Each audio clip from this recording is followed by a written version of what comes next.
Hello again. Really nice afternoon. So nice enough to be outside without too much AC and without hearing too much of the AC around here. Anyway, so today we're going to discuss a little bit this Chardonnay from California. Back when we started this project, it's what now? Over 4 years ago, I did send an email to a bunch of my friends, people I knew were interested in wine, to let them know about this channel and some of the videos we were uploading. And one good friend actually was so supportive that he did send me a few bottles of wine just to try out because he thought I didn't know them. This is one of them. The others were Peter Michael wines. One we've had together, Le Pavot, and then there's still a Paradis that I have not had yet. So again, it's taking me a few years to get through all this, but some of the stuff can wait, and I think this is the case here. So this is a Chardonnay from California. The winery is based in Napa, but this is from the Russian River. It's by Cellars. Louis used to be an Indy car driver, I think in the late 20th century. Then he moved to Napa and he started a winery with his wife, now the son. So been around for a while. They make very highly regarded Cabernets and a few really nice whites. I was not familiar with the house before, so I was looking forward to try this. But knowing sort of a little bit about the wine and its reputation, I decided that it had to stay in the cellar for a few years, which is what happened. And now here we are, 2016, so 9 years later, we're drinking this. The color is pale.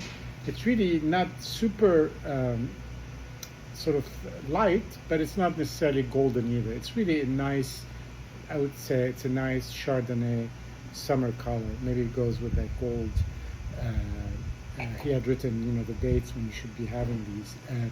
Maybe it goes with the gold foil. But anyway, I like this because it's got some depth and some richness to it. These wines, I think, this particular one it's called the Barcaglia Lane in Russian River Valley, which is home to a lot of Pinots and a lot of Chardonnays. It's cooler. It's kind of more, north of the Napa Valley, let's say.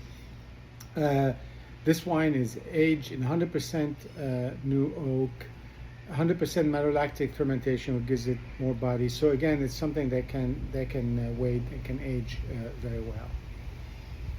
Here we are, and so we've got this just really gorgeous kind of brioche and butterscotch aroma.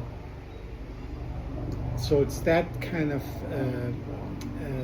roundness, that kind of softness. I'm not getting any of the vanilla thing, which thank God, because this is part of, at some point, and I guess at some level, California Chardonnays, unless you with the biggest houses and the most expensive ones, unfortunately, they've developed this sort of reputation of being too woody, too vanilla, too heavy.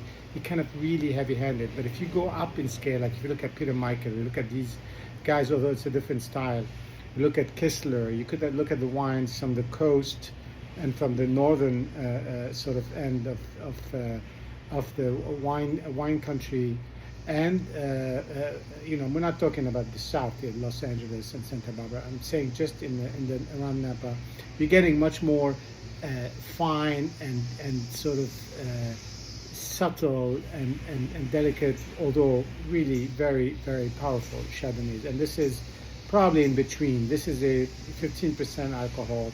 It's got more body than it's kind of more a little bit of a Merceau in the richness, but it's not. It really has avoided all the sort of those cliche California Chardonnay, mid-market Chardonnay, let's say.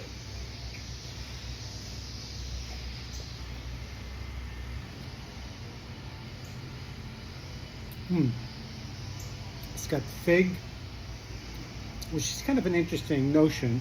A lot of people have commented on that, and I do really feel it. Now here we have the lawn equipment going next door, but it has also that minerality that's really always, to me, very important in a good Chardonnay.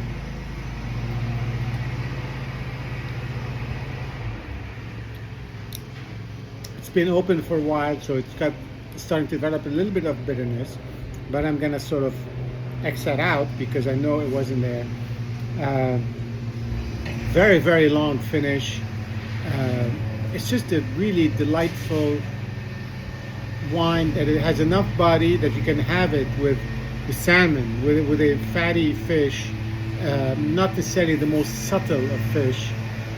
And you can also have it with grilled vegetables or something like that, maybe even with cheese, or you could just have it on its own in an afternoon, in a on a breezy, let's say, summer afternoon. Beautiful wine.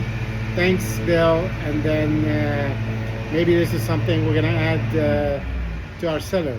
Anyway, cheers and see you soon.